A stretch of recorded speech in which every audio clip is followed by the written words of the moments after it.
Ikaw, sama sa akin, bilis! Sige na, pre, marami pa akong pangarap sa buhay. Medyo may pangarap ako sa buhay. May mga gusto pa akong gawin sa buhay ko. Ikaw, ayaw sama? Pakawalan. Si Douglas pakawalan, Gegi. Gegi!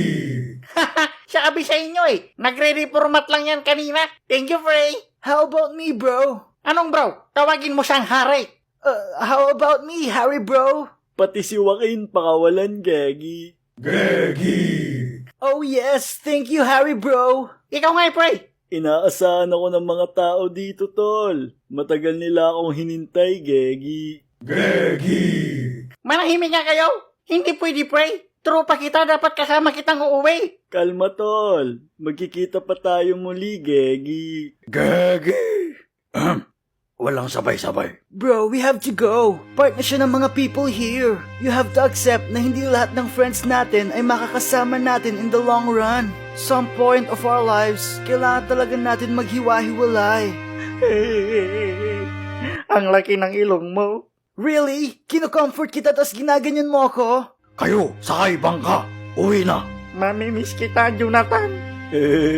Gegi. Gegi!